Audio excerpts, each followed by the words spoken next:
بسم اللہ الرحمن الرحیم۔ کامیابی کے لیے صحیح ذرائع کی ضرورت۔ خطبہ جمعہ سیدنا حضرت خلیفۃ المسیح ثانی رضی اللہ تعالیٰ عنہ، فرمودہ 5 ستمبر سن 1924 بمقام مسجد پٹنی لندن۔ سن 1924 میں حضور رضی اللہ تعالیٰ عنہ نے یہ خطبہ ارشاد فرمایا۔ آپ رضی اللہ تعالیٰ عنہ نے اہدنا الصراط المستقیم کی دعا کے حقیقی معنی اور فلسفے کو بیان فرمایا ہے۔ قارئین کے استفادے کے لیے یہ خطبہ شائع کیا جاتا ہے۔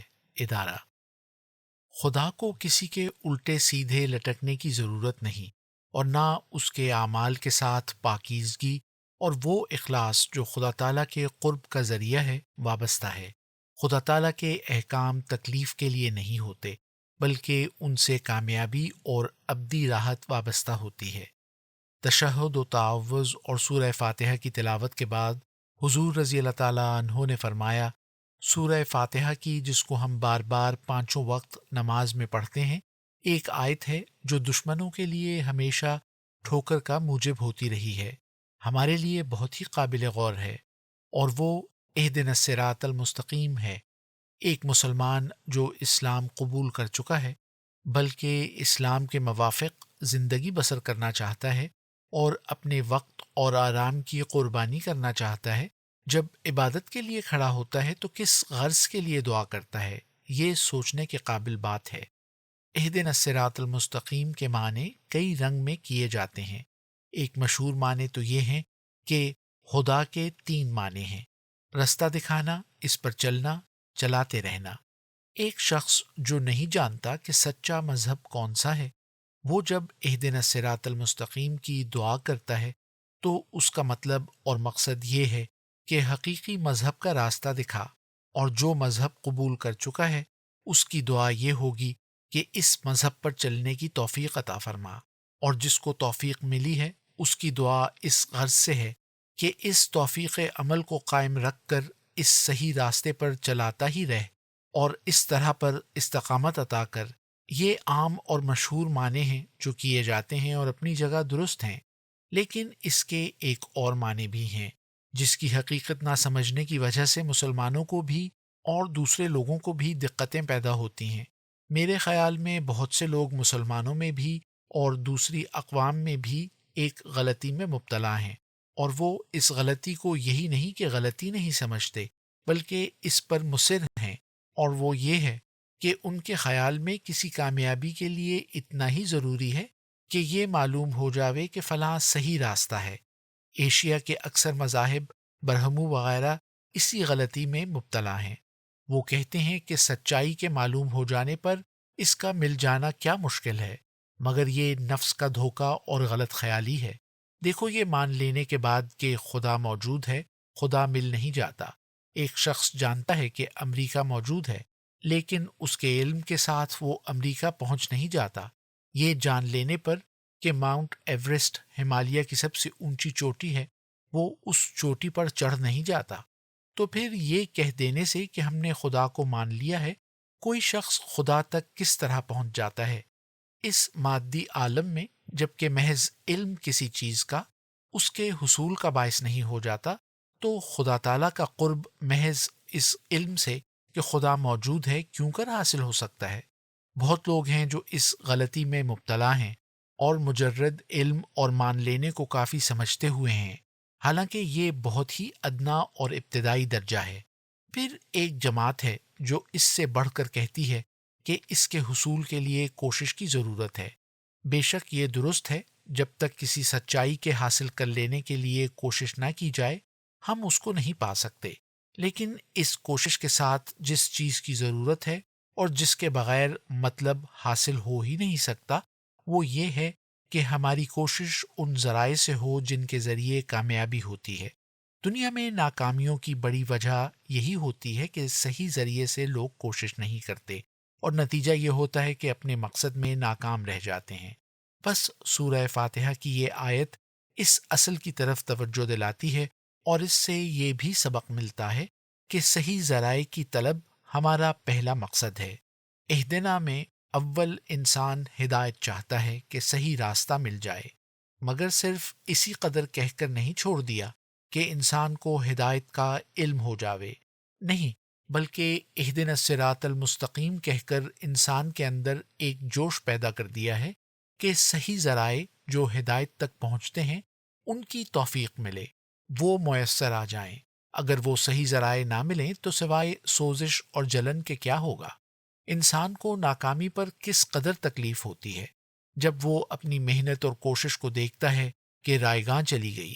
بس اس سوزش اور تکلیف سے بچانے کے لیے اصل ذرائع کامیابی کی توفیق پاتا ہے۔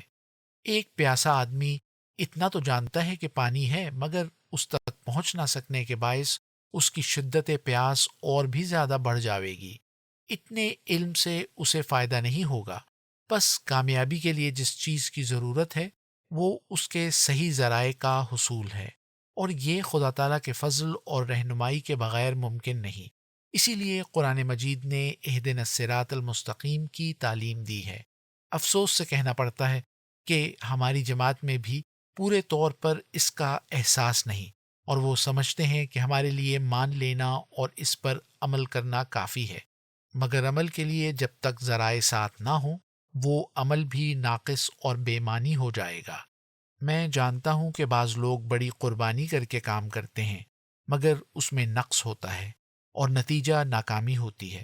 میں جب اعتراض کرتا ہوں تو دوسرے لوگ کہہ دیتے ہیں کہ یہ تو بہت بڑی محنت کرتے ہیں، صبح سے لے کر رات کے 9 بجے تک کام کرتے رہتے ہیں۔ میں ان کی محنت کا انکار نہیں کرتا، لیکن جب تک صحیح ذرائع پاس نہ ہوں گے اس محنت کا کوئی فائدہ نہیں ہوگا۔ ہاں، جب صحیح ذرائع سے عمل ہوگا تو محنت اور وقت دونوں میں کمی ہو جائے گی۔ یہ ضرورت نہیں کہ ایک شخص 15 گھنٹے کام کرے مگر نتیجہ کچھ نہ ہو۔ ضرورت اس امر کی ہے کہ کامیابی ہو، اور اس کے لیے جب تک صحیح ذرائع کو اختیار نہ کیا جائے گا کوئی فائدہ نہ ہوگا۔ ان صحیح ذرائع کے حصول کی تعلیم اہدنا الصراط المستقیم کی دعا ہے۔ اس بات کو خوب یاد رکھو کہ محض کام کرنا، اوقات یا روپے کا صرف کر دینا یا احساسات اور جذبات کا قربان کر دینا کافی نہیں ہے، اور اس سے کوئی فائدہ بھی نہیں ہوتا۔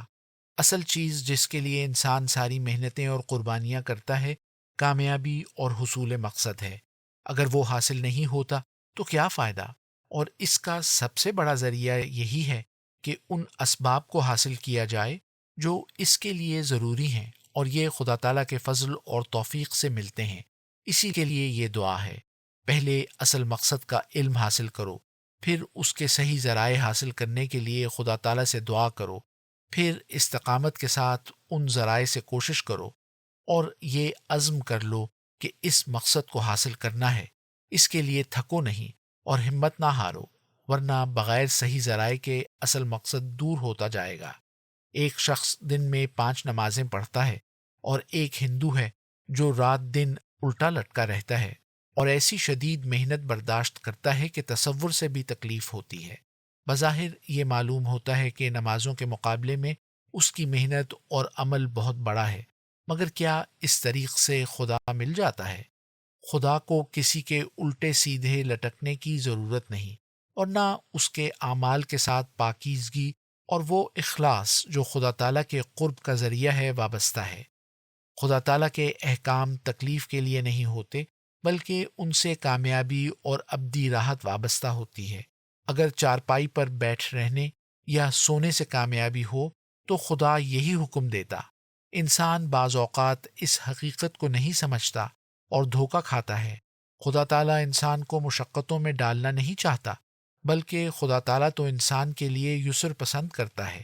ہاں، انسان اپنی نادانی سے صحیح راستہ اور صحیح ذرائع کو چھوڑ کر خود مصیبتوں اور مشقتوں میں پڑ جاتا ہے۔ ہاں، یہ سچ ہے کہ بعض اوقات کامیابیوں کا صحیح ذریعہ مختلف قسم کی مشقتیں بھی ہوتی ہیں، اور کئی قسم کی قربانیاں اسے کرنا پڑتی ہیں، لیکن ان مشقتوں اور قربانیوں میں اسے تکلیف نہیں ہوتی، بلکہ دل امید اور خوشی سے بھرا ہوا ہوتا ہے جو اپنے مقصد کی کامیابی ہوتی ہے۔ اس لیے وہ ان کو شوق اور جوش سے اختیار کرتا ہے۔ بس میں اپنے دوستوں کو نصیحت کرتا ہوں کہ وہ صرف اتنی ہی بات پر خوش نہ ہوں کہ انہیں راستہ مل گیا ہے یا وہ حصول مقصد کے لیے کوشش کر رہے ہیں، بلکہ انہیں دیکھنا چاہیے کہ کیا وہی طریق کامیابی کا ہے جس پر وہ چل رہے ہیں۔ اگر نہیں تو انہیں فکر کرنا چاہیے کہ ان کی محنت، وقت اور روپیہ ضائع نہ ہو۔ صحیح اسباب محنت کو کم کر دیتے ہیں۔ بعض 2 گھنٹے میں کام ختم کر لیتے ہیں جبکہ کام کرنے کا صحیح طریقہ انہیں معلوم ہو، اور بعض 15 گھنٹے بھی کام کر کے ختم نہیں کر سکتے اور اس کا کوئی نتیجہ حاصل نہیں ہوتا۔ ایک مرتبہ رسول اللہ صلی اللہ علیہ وسلم نے حضرت ابو بکر رضی اللہ عنہ کی نسبت فرمایا کہ ابو بکر رضی اللہ عنہ کی فضیلت اس وجہ سے ہے جو اس کے دل میں ہے۔ اس کا یہی مطلب ہے کہ ابو بکر رضی اللہ عنہ اپنے اخلاص و وفا کے ساتھ جو خدمت دین کی کرتے ہیں وہ عقل اور فکر سے سوچ سمجھ کر ایسے طریق سے کرتے ہیں جو کامیابی کا موجب ہوتی ہے۔ یاد رکھو کہ ایک شخص ساری رات نماز پڑھتا ہے مگر اس میں خشیت پیدا نہیں ہوتی، وہ اس کے برابر نہیں جو ایک بار سبحان اللہ کہتا ہے اور اس کے ساتھ ہی اس کا قلب پگھل جاتا ہے، اور یہ بات صرف صحیح طریق کے حاصل ہونے سے پیدا ہوتی ہے۔ بس اپنے تمام کاموں میں ان امور کو مد نظر رکھو کہ بغیر اس کے کامیابی مشکل ہے۔ پھر یہی نہیں کہ ناکامی ہوتی ہے بلکہ اس کے ساتھ ایک سوزش اور جلن ہوتی ہے جو انسان کو اپنی محنت، وقت اور روپے کے صرف کرنے سے ہوتی ہے۔ میں دعا کرتا ہوں کہ اللہ تعالی ہم کو توفیق دے کہ ہم ایسے طریقوں سے خدمت دین کریں جو اسلام کی ترقی کا موجب ہوں اور ہم کو اس کے فضلوں اور برکات کے حاصل کرنے کا موقع ملے۔ الفضل، 18 اکتوبر سن 1924۔